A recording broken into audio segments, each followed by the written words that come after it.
Bwana Yesu asifiwe sana. Ninakusalimu wewe unayenitazama kwa jina la Yesu. Majina yangu ninaitwa Saure Geoffrey, ni mchungaji.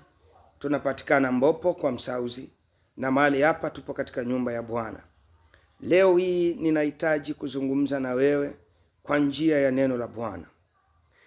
Unawaza nini juu ya maisha yako? Unawaza nini juu ya Bwana? Unawaza nini juu ya kazi ya Mungu? Unawaza nini juu ya biashara? Unawaza nini juu ya kile ambacho unatamani kiende vile unavyotaka wewe? Acha nikwambie kitu, mwana Mungu. Ukisoma kwenye kitabu kile cha Nahumu 1 mstari ule wa 9, neno la Mungu linasema, mnawaza nini juu ya Bwana? Anauliza swali.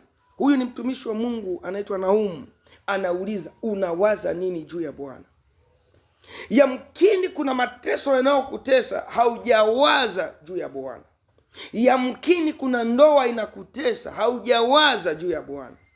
Yamkini kuna kazi zinakutesa, haujawaza juu ya Bwana.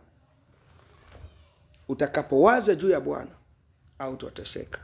Sikia, anamalizia kwa kusema, yeye atakomesha kabisa mateso, hayatoinuka mara ya pili. Ninakuombea wewe unayenisikiliza, kila mateso yaliyoinuka mara ya pili, Bwana kayakomeshe sawa sawa na neno lake. Maana kuna wakati vifungo huwa vinajiinua mara ya pili.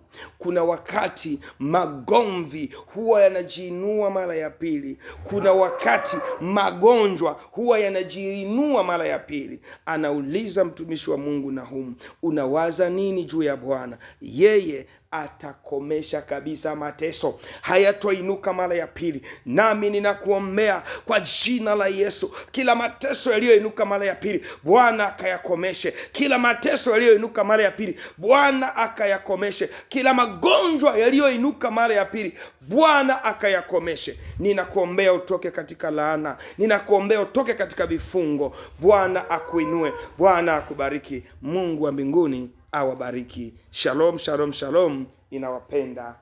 Amen.